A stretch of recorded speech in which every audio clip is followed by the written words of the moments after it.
Delhi lady CM ಹಠಮಾರಿಯೇ? ಡೆಲ್ಲಿ ದಂಗಲ್ನಲ್ಲಿ ಗೆದ್ದು ಬೀಗಿರೋ ಬಿಜೆಪಿ ಸರ್ಕಾರ ರಚನೆಗೆ ಸಜ್ಜಾಗಿದೆ.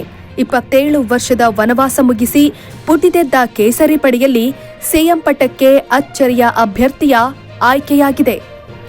ಮಹಿಳೆಯನ್ನ ಮುಖ್ಯಮಂತ್ರಿಯನ್ನಾಗಿ ಆಯ್ಕೆ ಮಾಡಿ ಕಮಲ ಪಡೆ ಕೌತುಕದ ಹೆಜ್ಜೆಗಿಟ್ಟಿದೆ. ಮುಖ್ಯಮಂತ್ರಿ ಪಟ್ಟಕ್ಕೆ ಇವತ್ತು ಪಟ್ಟಾಭಿಷೇಕ ನಡೆದಿದೆ. ಪರ್ವೇಶ್ ವರ್ಮಾ ಉಪಮುಖ್ಯಮಂತ್ರಿಯಾಗಿ ಪ್ರಮಾಣ ವಚನ ಸ್ವೀಕರಿಸಿದ್ದಾರೆ. ಶಾಲಿಮಾರ್ ಭಾಗ್ ಕ್ಷೇತ್ರದಿಂದ ಮೊದಲ ಬಾರಿಗೆ ಶಾಸಕಿಯಾಗಿದ್ರೂ ರೇಖಾ ಗುಪ್ತಾಗೆ ಜಾಕ್ಪಾಟ್ ಹೊಡೆದಿದೆ. ವಿಶೇಷ ಏನಂದ್ರೆ ಎಲ್ಲರೂ ಸಿಎಂ ಆಗ್ತಾರೆ ಅಂತಾನೆ ಊಹಿಸಿದ್ದ ಪರ್ವೇಶ್ ವರ್ಮಾರೇ ಖುದ್ದು ರೇಖಾ ಹೆಸರನ್ನ ಪ್ರಸ್ತಾಪಿಸಿದ್ದಾರೆ. ಕಾಂಗ್ರೆಸ್ನ ಶೀಲಾ ದೀಕ್ಷಿತ್, ಬಿಜೆಪಿಯ ಸುಷ್ಮಾ ಸ್ವರಾಜ್, ಆಮ್ ಆದ್ಮಿಯ ಪಕ್ಷದ ಅತಿಶಿ ಸಿಂಗ್ ಬಳಿಕ ಡೆಲ್ಲಿಯ 4ನೆಯ ಮಹಿಳಾ ಮುಖ್ಯಮಂತ್ರಿಯಾಗಿ ರೇಖಾ ಗುಪ್ತಾ ಪ್ರಮಾಣ ವಚನ ಸ್ವೀಕರಿಸಿದ್ದಾರೆ. 1974ರಲ್ಲಿ ಹರಿಯಾಣದ ಜಿಂದ್ ಜಿಲ್ಲೆಯ ನಂದಗಢದಲ್ಲಿ ರೇಖಾ ಗುಪ್ತಾ ಜನಿಸಿದ್ದಾರೆ. ರೇಖಾ ಅವರ ತಂದೆ ಸ್ಟೇಟ್ ಬ್ಯಾಂಕ್ ಆಫ್ ಇಂಡಿಯಾದಲ್ಲಿ ಕಾರ್ಯನಿರ್ವಹಿಸುತ್ತಿದ್ರು. ಬಳಿಕ ರೇಖಾಗೆ 2 ವರ್ಷವಾದಾಗ ಇವರ ಕುಟುಂಬ ದೆಹಲಿಗೆ ಸ್ಥಳಾಂತರವಾಗುತ್ತೆ. ಹೀಗಾಗಿ ದೆಹಲಿಯಲ್ಲಿ ತಮ್ಮ ಪ್ರಾಥಮಿಕ ಹಾಗೂ ಉನ್ನತ ಶಿಕ್ಷಣವನ್ನ ಮುಗಿಸಿದ್ದಾರೆ. 1992ರಲ್ಲಿ ವಿದ್ಯಾಭ್ಯಾಸ ಮಾಡುವಾಗಲೇ ರೇಖಾ ಎಬಿವಿಪಿ ಕಾರ್ಯಕರ್ತೆಯಾಗಿ ಗುರುತಿಸಿಕೊಂಡಿದ್ರು. ಕಾಲೇಜಿನ ದಿನಗಳಲ್ಲೇ ರಾಜಕೀಯದಲ್ಲಿ ಸಕ್ರಿಯವಾಗಿದ್ರು. 1996-97ರಲ್ಲಿ ದೆಹಲಿ ವಿಶ್ವವಿದ್ಯಾಲಯದಲ್ಲಿ ವಿದ್ಯಾರ್ಥಿ ಒಕ್ಕೂಟದ ಅಧ್ಯಕ್ಷರಾಗಿಯೂ ಕಾರ್ಯನಿರ್ವಹಿಸಿದ್ದಾರೆ. ಕಳೆದ 30 ವರ್ಷಗಳಿಂದಲೂ ಬಿಜೆಪಿಯಲ್ಲಿ ಗುರುತಿಸಿಕೊಂಡಿದ್ದಾರೆ. ಮೊದಲ ಬಾರಿ 2007ರಲ್ಲಿ ಉತ್ತರ ಪಿತಂಪುರದಿಂದ ಕೌನ್ಸಿಲರ್ ಆಗಿ ಆಯ್ಕೆಯಾಗಿದ್ದ ರೇಖಾ 3 ಬಾರಿ ಕೌನ್ಸಿಲರ್ ಆಗಿ ಸೇವೆ ಸಲ್ಲಿಸಿದ್ದಾರೆ. ಇದೀಗ ಬನಿಯಾ ಸಮುದಾಯಕ್ಕೆ ಸೇರಿದ ರೇಖಾ ಗುಪ್ತಾ ಡೆಲ್ಲಿ ಮುಖ್ಯಮಂತ್ರಿಯಾಗಿ ಆಯ್ಕೆಯಾಗಿದ್ದಾರೆ.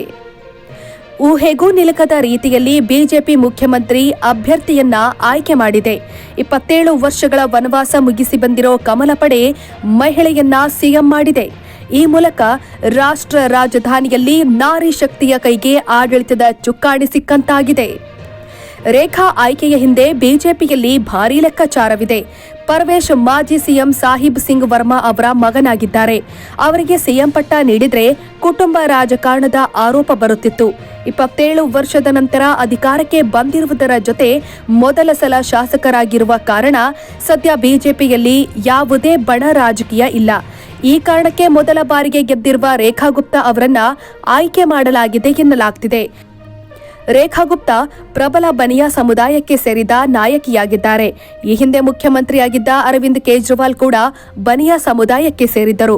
ಚುನಾವಣೆ ಸಮಯದಲ್ಲಿ ದೆಹಲಿ ಸಿಎಂ ಅತಿಶಿಯಾಗಿದ್ದರು. ಈಗ ರೇಖಾ ಅವರನ್ನ ಆಯ್ಕೆ ಮಾಡುವ ಮೂಲಕ ಮಹಿಳೆಗೆ ಆದ್ಯತೆ ನೀಡಲಾಗಿದೆ ಎಂಬ ಸಂದೇಶವನ್ನ ಕಳಿಸಿದಂತಾಗುತ್ತೆ.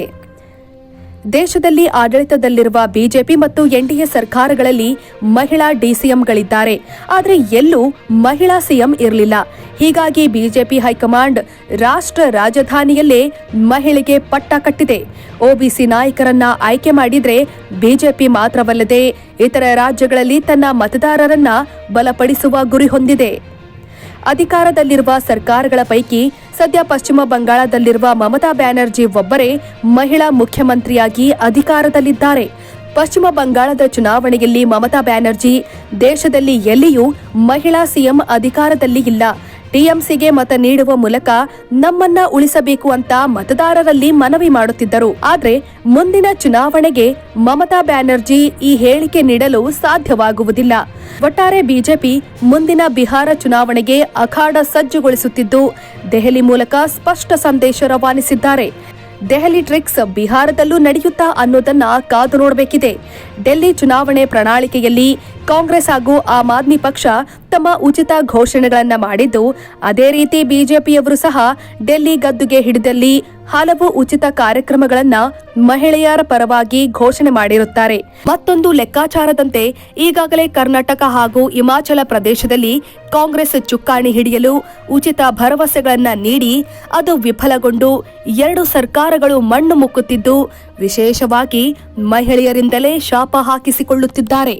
ಡೆಲ್ಲಿಯಲ್ಲಿ ಅಂತಹ ಯಾವುದೇ ಪ್ರಸಂಗ ಬರಬಾರದು ಅಂತ ಆಲೋಚನೆ ಮಾಡಿ ಮಹಿಳಾ ಮುಖ್ಯಮಂತ್ರಿ ಪ್ರಾಮಾಣಿಕವಾಗಿ ಕೆಲಸ ಮಾಡಿ ದೆಹಲಿಯ ಮಹಿಳಾ ಮತದಾರರನ್ನ ಒಲಿಸಿಕೊಂಡು ಅದೇ ರೀತಿ ಬಿಜೆಪಿ ಆಡಳಿತ ಇಲ್ಲದೆ ಇರುವ ರಾಜ್ಯಗಳನ್ನ ಕೇಸರಿ ಪಡೆ ಚುನಾವಣೆ ಗೆಲ್ಲುವ ಯೋಜನೆಯೂ ಇದಾಗಿರಬಹುದು. ಬಿಜೆಪಿಯ ಜೋಡೆತ್ತು ಎನಿಸಿಕೊಂಡಿರುವ ಮೋದಿ ಶಾ ಕಾರ್ಯ ಯೋಜನೆ ಏನು ಅಂತ ಕಾದು ನೋಡಬೇಕು. ವೀಕ್ಷಕರೇ, ಈ ಸುದ್ದಿ ನಿಮಗೆ ಇಷ್ಟವಾದಲ್ಲಿ ನಮ್ಮ ಚಾನೆಲ್ ಅನ್ನು ಸಬ್ಸ್ಕ್ರೈಬ್ ಮಾಡಿ, ಲೈಕ್ ಮಾಡಿ, ಶೇರ್ ಮಾಡಿ.